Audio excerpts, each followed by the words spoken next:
მოგესალმებით, მე არტური ვარ, LTV-ის თანამშრომელი, ავეჯის წარმოებისთვის საჭირო კომპონენტებისა და ტექნოლოგიების ექსპერტი. ვიდეოში მოგიყვებით, როგორ შევარჩიოთ მასალა ჩვენი ავეჯისთვის, უფრო კონკრეტულად საყრდენი კონსტრუქციისთვის. ამჯერად გერთვებით LTV-ის კონსულტანტთან ნინოსთან ერთად. გამარჯობა.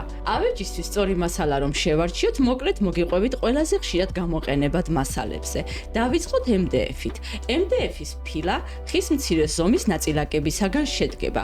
გლუვი და ერთგვაროვანი სტრუქტურის მისაღებად ფისით, მელამინითა და ცვილით მუშავდება. მასალა არის დრეკადი და კარგად იტანს ისეთ დამუშავებას, როგორიცაა ფრეზირება.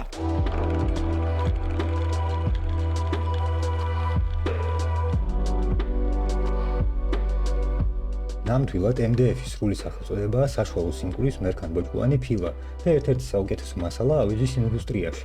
თუმცა, როგორც მოგახსენეთ, წვრილი ნაწილაკებისგან შედგება, დრეკადია და საყრდენ კონსტრუქციაში გამოყენება არ არის რეკომენდებული, რადგან დროთა განმავლობაში კარგავს სიმყარეს და კარკასი დეფორმირდება.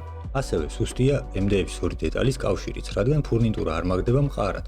მისი დადებითი მხარე არის ის, რომ მარტივად მუშავდება და შესაღები დეტალების დასამზადებლად არის შეუცვლელი მასალა. ამასთან მცირე ზომის ავეჯის კონსტრუქციებისთვისაც შეგვიძლია გამოვიყენოთ. მით უმეტეს ამ დეტალებს თუ ვღებავთ, ან სულ წერტილებში ვამონტაჟებთ. გეთანხმები არტურ, ზუსტად ამიტომ ავეჯის სპეციალისტების უმრავლესობა საყრდენი კონსტრუქციისთვის ირჩევს ლამინატს. ამ მასალის სრული დასახელებაა ლამინირებული მერქანბურბულშელოვანი ფილა. ბაზარზე გავრცელებული სახელი კი ლამინატია. ეს ფილა შედგება ხის უფრო დიდი ნაწილაკებისგან, რაც უზრუნველყოფს ნაკლებ დრეკადობას. ხის ნაწილაკები ფისით და მელამინით მუშავდება, რის შემდეგ სპეციალურად დამუშავებული ქაღალდით ლამინირდება. კი, ნამდვილად ასია. ავეჯის მწარმოებლები ეგრეთ წოდებულ ლამინატს ანიჭებენ უპირატესობას საყრდენი კონსტრუქციის დეტალების დასამზადებლად. ლამინირებული მერქანბურბულშელოვანი ფილები მოსახერხებელია მაკავშირებელი ფურნიტურისთვის ჭრილების მოსამზადებლად და ასევე ხრახნებით ასაწყობათაც. თუმცა ფილის შიგთავს სხვადასხვა ბრენდი სხვადასხვანაირად ამუშავებს. ამიტომ მასალის შერჩევისას უნდა ვიცოდეთ, რომელია ყველაზე გამძლე, ეკოლოგიურად უსაფრთხო, დასამუშავებლად ხარისხიანი და ორი ვიზუალურად თითქმის ერთნაირი მასალა, რომ ჩვენი ავეჯი ხანგრძლივი დროის განმავლობაში გვემსახურებოდეს. გეთანხმები არტურ, მომხმარებლები შერჩევისას ხშირად ახსენებენ ავსტრიულ, იტალიურ და თურქულ ლამინატს, თუმცა არ კითხულობენ ხარისხსა და ბრენდების შესახებ. არტურ, გაგვიზიარე შენი ცოდნა ამასთან დაკავშირებით.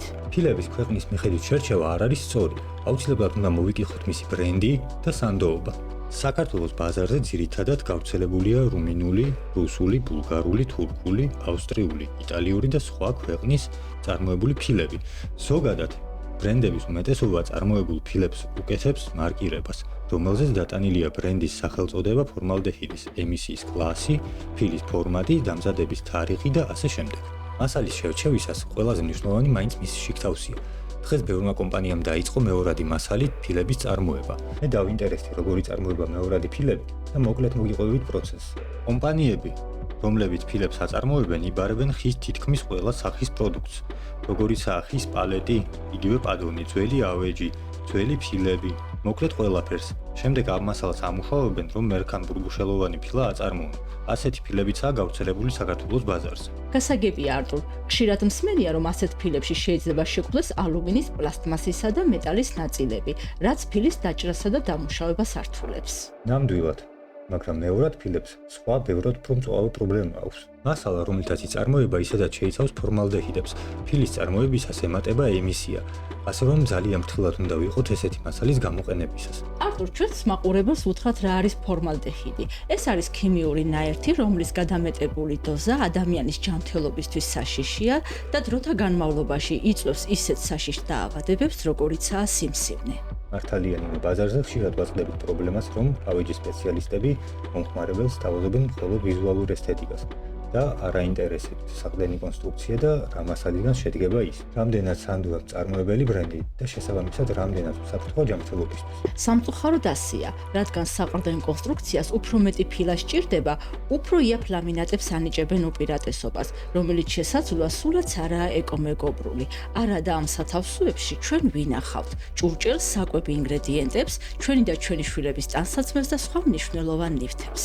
თან გარდა იმისა, რომ დროის გასვლის შემდეგ ჯანმრთელობის პრობლემებს იწვევს, ამ მომწამლავი ნივთიერებების გამო სუნიც უჩნდება ეგეთ ავეჯს და ეს სუნი ყველა ნივთს აქვს, რომელსაც სათავსოში ვინახავთ.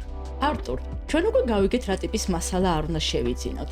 მაშინ რა უნდა გავითვალისწინოთ ლამინატის შერჩევისას, როგორი უნდა იყოს მისი შიგთავსი? მე მაგალითად ვირჩევ ყოველთვის Sando brand-ს, რომელთა პროდუქციის შემადგენლობაში მაღალი სიმკვრივის ბოჭკოებია. ძირითადად წიწვოვანი და ფოთლოვანი ტყეებისგან მიღებული მასალა, რომელიც შრეებადაა დაყოფილი შიგთავსში. ასევე ფილა უნდა იყოს მაღალი წნევის ქვეშ დაწნეხილი, რაც განაპირობებს სამაგრი ფურნიტურის და ხრახნების მყარ ფიქსაციას. ავხსნათ ლამინირებაც, რომელიც კრავთ ქაღალდის გამოყენებით კეთდება. ეს არის ჩვეულებრივ ქაღალდზე ოდნავ მკვრივი მასალა, რომელიც სათითაოდ მუშავდება ფენოლის ან მელამინის ემულსიით და იწნეხება უსახო ფილაზე. აქაც გასათვალისწინებელია, რამდენი ფენა კრავთ ქაღალდია გამოყენებული ფილის დამზადებისას. რაც უფრო მეტია გამოყენებული, მით უფრო გამძლეა ზემოქმედებების მიმართ და მკვრივის. კი, და ვიზუალურადაც მეტად შესამჩნევია, რაც უფრო მეტი ფენაა ლამინირებაში, მით უფრო ბუნებრივი და ღრმა ტექსტურა აქვს. აი მაგალითად ეგერის ლამინირებაში რამდენიმე ფენაა გამოყენებული და შესაბამისად მისი ტექსტურაც ხელით იგრძნობა. არტურ, გარდა ლამინატისა, საყრდენ კონსტრუქციაში უკანა პანელის ეგრეთ წოდებული ზურგის სახით ხშირად DWP გამოიყენება. რას გვეტყვი ამ მასალაზე? კი, ამ მასალის სრული დასახელებაა დაპრინტული მაღალი სიმკვრივის მერქან-ბოჭკოვანი ფილა და ნამდვილად პრაქტიკული მასალაა ამ დანიშნულებით გამოსაყენებლად. მიუხედავად იმისა, რომ არის ძალიან თხელი და თითქოს არც თუ ისე მნიშვნელოვანი დეტალი. აქაც აუცილებლად უნდა გავითვალისწინოთ, რა ხარისხის DWP-ს ირჩევთ. ნებისმიერ DWP შეიცავს საღებავს, რის გამოც გამოყოფს სპეციფიკურ სუნს. ამიტომ მე უპირატესობას ვანიჭებ 8 მმ-იან საზურგეს ან იმავე მასალას, რითაც ვაწყობ საყრდენ კონსტრუქციას. ზოგადად თითოეული მასალის ეკოლოგიურობა ძალიან მნიშვნელოვანია, ამიტომ აუცილებელია შევარჩიოთ Sando ბრენდის პროდუქცია. თუნდაც ეს იყოს ეგრეთ წოდებული ავსტრიული, იტალიური ან სხვა ლამინატები. ყოველთვის მოითხოვეთ ზუსტი ინფორმაცია მის წარმომავლობასა და შემადგენლობაზე. სულ ეს იყო. იმედია ჩვენი რჩევები დაგეხმარებათ მაღალი ხარისხის პროდუქციით ავეჯი ააწყოთ, რომელიც რა თქმა უნდა შედარებით უფრო ძვირობს. თუმცა გაცილებით უფრო დიდხანს მოგემსახურებათ და არ შეგიქმნით ჯანმრთელობის თუ სხვა პრობლემებს. კიდევ ერთი რჩევა. ხარისხიან ეკომეგრულ პროდუქტს აქვს თავის საბაზრო ღირებულება, რაც აუცილებლად გასათვალისწინებელია ავეჯის მასალის შერჩევისას.